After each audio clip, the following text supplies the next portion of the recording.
Bonjour à toutes et à tous. C'est avec grand plaisir que nous vous retrouvons pour notre série de podcasts proposée par Millipol. Ce rendez-vous régulier vous permet d'écouter des experts qui partagent avec vous leur point de vue, les initiatives prises pendant cette période de crise sanitaire, leurs questionnements mais aussi leur vision du futur. Vous êtes nombreux à avoir répondu présent à ce projet de podcast et nous vous en remercions. Nous sommes ravis d'accueillir aujourd'hui Monsieur Claude Tarlet, président de la FFSP, Fédération française de la sécurité privée. Bonjour et bienvenue, Monsieur Tarlet. Nous allons commencer avec la première question. Pouvez-vous revenir sur la portée que la crise sanitaire a eue sur la sécurité privée et tous ses métiers, tant au niveau du rôle que la filière a joué, que des impacts économiques qu'elle subit? Bonjour à toutes et tous, mais merci de cette invitation. La crise sanitaire a eu un impact terrible, un impact négatif avec une baisse globale de l'activité pour l'ensemble de la filière qui dépasse les 30% pendant la période du confinement. Cette situation cache néanmoins des écarts très importants. Il y a eu certes une perte d'activité de près de 100% dans la sécurité événementielle, avec une situation, nous le voyons encore aujourd'hui, qui n'a pas repris et une absence totale de visibilité. Une perte d'activité considérable aussi dans le milieu aéroportuaire, supérieure à 80%, avec une reprise très lente et des incertitudes sur le calendrier du retour à l'activité normale. Une perte d'activité aussi très importante dans certains secteurs de la surveillance, des secteurs qui, bien évidemment, étaient fréquemment présents dans les commerces, mais aussi dans les entreprises, dans les administrations. Certains ont fermé leurs portes pendant la période du confinement, les prestations ont cessé, et de fait, cela a évidemment ralenti considérablement l'activité des entreprises privées qui intervenaient. Une perte d'activité aussi de 30 à 50% dans le conseil, dans les enquêtes privées, transport de valeur, la protection rapprochée, les installations de systèmes. Un point peut-être positif quand même dans les activités de télésurveillance. Elles ont été maintenues. Les stations centrales devaient continuer à télé-vidéo-surveiller ou télésurveiller à distance des points sensibles, des clients à la fois professionnels et privés. Mais nous avons été frappés par le contraste en réalité des situations entre des opérateurs véritablement sinistrés du fait de la nature de leurs activités et d'autres au contraire qui ont vu pendant cette période une croissance de la demande liée malheureusement à la crise sanitaire et notamment dans les commerces alimentaires. Aucun acteur n'est pendant cette période préparé à ce risque. Et tous, néanmoins, ont fait preuve d'un immense esprit de responsabilité, ont su adapter leur modèle, se rendre très agile, très opérationnel, et c'est ce que je veux souligner ici en préambule du propos. Donc, d'après vous, quel est le rôle de la filière de la sécurité privée face à la transformation des modèles économiques à laquelle nous assistons, mais également face aux forts risques de tension sociale que vous pressentez dans les semaines à venir? La sécurité privée a, de mon point de vue, plusieurs rôles importants dans la vie de notre société aujourd'hui. Son premier rôle est vraisemblablement de développer partout, et notamment dans les espaces privés, la culture de la prévention. La sécurité privée joue aussi un rôle social car elle recrute plusieurs dizaines de milliers de collaborateurs par an. Elle est aussi une filière forte d'insertion sociale qui ouvre des perspectives. Elle joue aussi un rôle de création de valeur quand on est en sécurité, quand on se sent en confiance, on travaille mieux, on consomme mieux. C'est notre société dans son ensemble qui est plus efficace, parce que plus apaisée. Et enfin, et c'est vraisemblablement le plus important, la sécurité privée doit encore mieux développer l'anticipation des risques. Nous avons tous été surpris par le caractère soudain de la crise du coronavirus. Nous devons maintenant collectivement réfléchir à la manière dont nous pouvons préparer et anticiper demain de nouvelles crises qui, malheureusement, nous frapperont peut-être de nouveau. Ce seront peut-être des crises sociales d'ampleur, ce sera peut-être une crise cyber qui paralysera massivement et brutalement les communications. Ce sera peut-être aussi une crise liée malheureusement à un risque terroriste d'un genre totalement nouveau. Il faut que nous soyons bien évidemment prêts à toutes ces situations. Cela peut être aussi une crise touchant un ou plusieurs opérateurs d'importance vitale.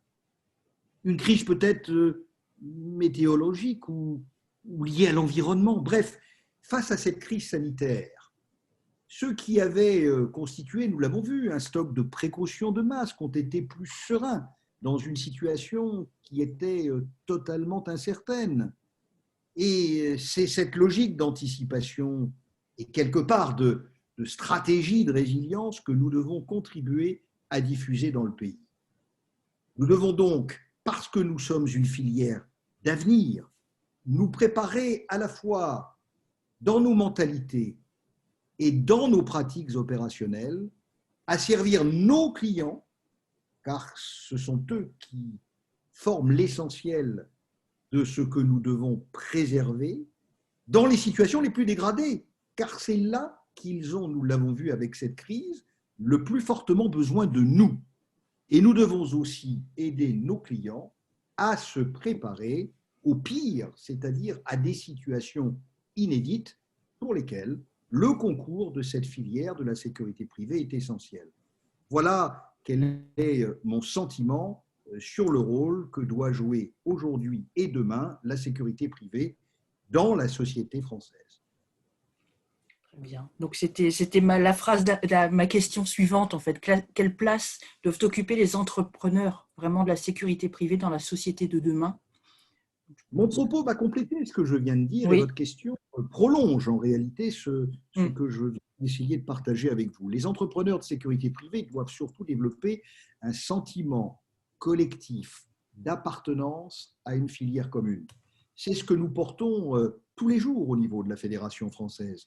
Ce sentiment d'appartenance collective permet de mieux prendre conscience ensemble de l'intérêt collectif de nos entreprises et surtout d'être en permanence dans une logique d'innovation, de rechercher de nouveaux terrains d'activité. Les besoins de la société française sont aujourd'hui considérables en matière de prévention et de sécurité.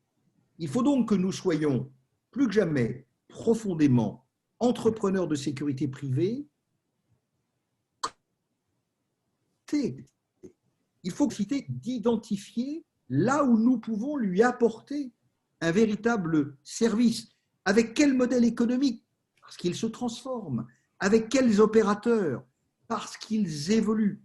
Peut-être que notre rôle aujourd'hui peut intégrer davantage, la crise nous le montre, la prévention sanitaire, notamment pendant des épidémies sérieuses de grippe saisonnière. Nous sommes donc à un moment de profonde remise en question à la fois de nos logiques, de nos pratiques, de nos modèles. Et cette période est très propice à ces évolutions. Je forme pour ma part le vœu que la sécurité privée puisse trouver sa place dans la sécurité intérieure du pays. Bien évidemment, il appartient à l'État et à l'État seul de réguler les équilibres et de maintenir l'ordre. Mais l'État a besoin aujourd'hui de cette filière économique dans sa diversité et dans la richesse de son offre pour organiser dans des conditions efficaces la sécurité à la fois des infrastructures et bien évidemment du citoyen. À l'État de répondre aux enjeux collectifs qui sont ceux du citoyen, ceux de la société.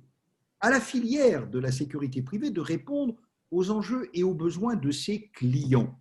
Les logiques ne sont pas les mêmes, mais la filière de la sécurité privée peut, parce qu'elle a des valeurs républicaines, parce qu'elle est dans un engagement citoyen fort, apporter sa contribution à la démarche qui est aujourd'hui pilotée par l'État. Et je forme, pour ma part, le vœu depuis très longtemps que se développe un espace dans lequel pompiers, gendarmes, militaires, hommes du renseignement, hommes de la sécurité civile, police municipale, acteurs privés puissent partager, échanger, contribuer tous ensemble dans le respect de leurs prérogatives propres et la limite de leur territoire à la définition d'une véritable politique de sécurité intérieure du pays et que nous soyons capables tous ensemble de déployer sous le contrôle de l'État, qui doit être le garant des équilibres, un vrai schéma directeur opérationnel dans nos territoires, dans nos départements, permettant, lorsque malheureusement nous devons faire face à des crises, de réagir ensemble et de manière complémentaire, et lorsque la société est apaisée, de veiller à ce que les équilibres soient garantis et que nous puissions tous assurer à notre place une économie qui soit prospère et forte, car un pays qui veut vivre en paix et en confiance est un pays qui doit produire et un pays dans lequel l'économie doit offrir des perspectives à toutes et tous. Voilà quel est le véritable enjeu.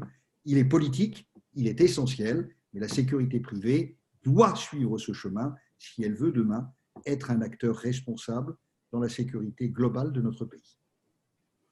Un grand merci, Monsieur Tarlet, pour votre témoignage.